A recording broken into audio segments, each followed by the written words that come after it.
expecting. Authors are always worried they're going to come to a book signing and no one will be there.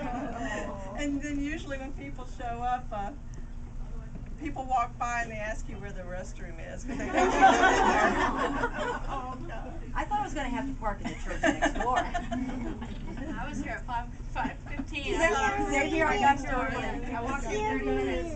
Oh my goodness. Still see the ladies talking. Well, y'all just do my heart good. It's so wonderful to always hear from the readers because really a lot of my time is alone writing with just the characters, wondering if I'm sane or insane and it's just good to be out and meet people, real people, not vampires or shifters.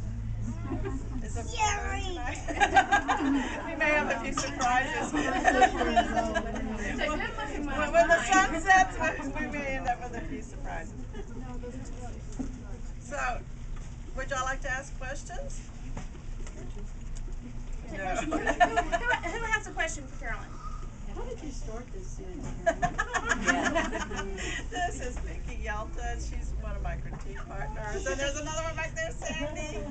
They know everything. They've read everything I've written, so they know all the secrets. But they cannot be bribed, so so don't even try. Question was, how did I get started? Well, actually, my first book was an historical romance, and I think some of you might have read it, For Love or Country.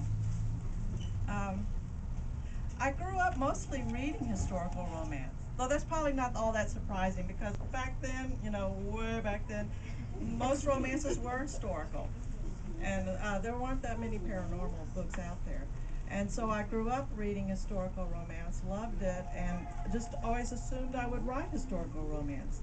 But along the way, I didn't really know how publishing works.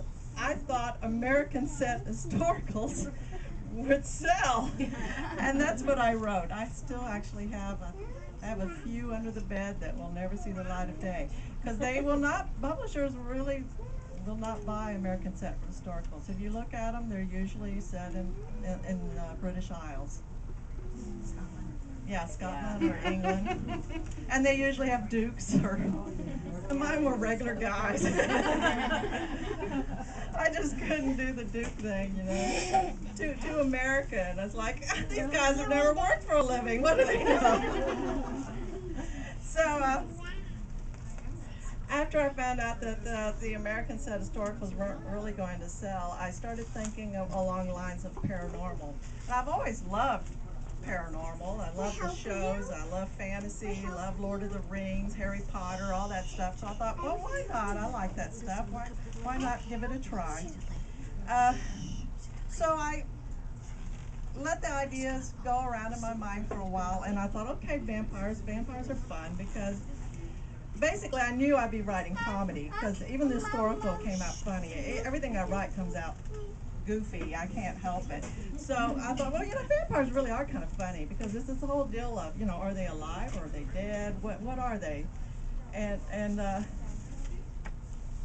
what happens to them? Where do they go when they're dead? I mean, it's just so bizarre, the whole thing. So I thought, okay. And then, of course, your general idea of the vampire, sort of the Frank Langella guy, or the, very suave and sophisticated, debonair, and old world European. And I just thought, oh, I would love to take some great, rich, sophisticated millionaire vampire like that and do the most god-awful thing I can do. The most embarrassing thing I could think of. And for me, the most embarrassing thing I could think of was for him to lose not both fangs, but just one fang.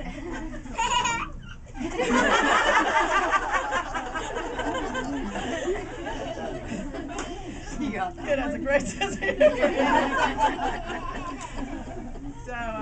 So I thought, yeah, one fang. He loses one fang, and then he's in danger of being a lopsided eater for all eternity. And from there on, it's like this plot wrote itself because it was like, okay, what crazy thing? Well, he has to go to the dentist. Of course, the dentist will be the heroine. And he tries to use mind control. Well, of course, that won't work on her.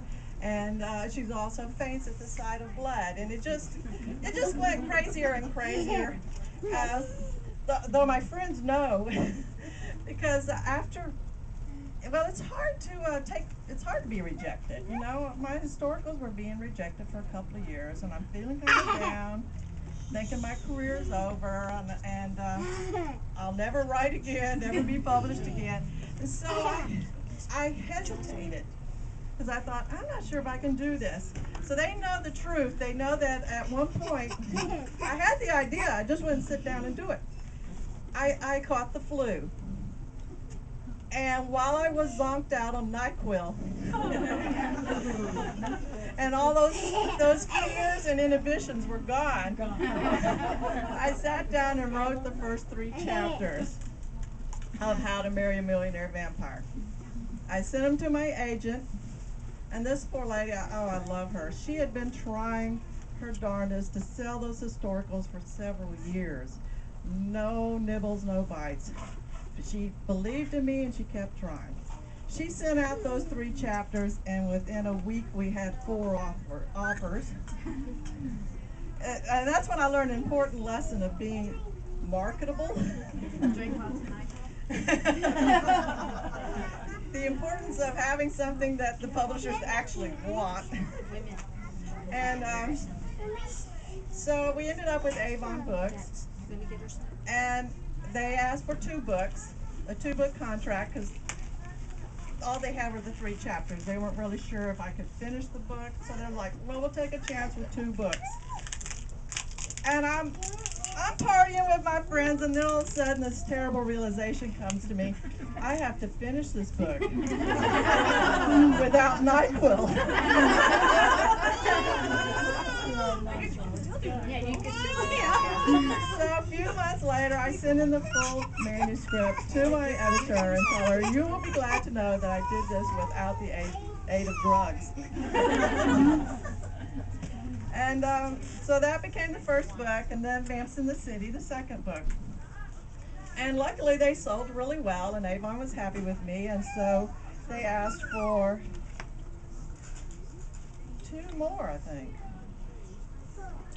Two more. They were still not, you know, we'll just take 2 more. And after I finished Be Still My Vampire Heart, I realized I'm writing a series. And maybe it should have a name. The person who came up with the name is here. Sandy Sandberg. He's the one who came up with the Love at Stake. And so that became the title for the series. And it could still have died at the 4th book, The Undead Next Door. But they were selling better. Well, The Undead Next Door actually, to the surprise of Avon, hit the New York Times list at number 14. Out of the blue. They did not really expect it, but it had the print run was technically too small for it to hit, but it did. And so I jokingly say that, you know, even the undead sat up and took notice.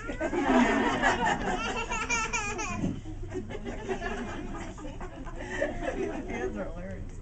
And so then they asked for 3 books. That's where they're like, oh yeah, we think this lady's gonna make it. So they asked for 3 books.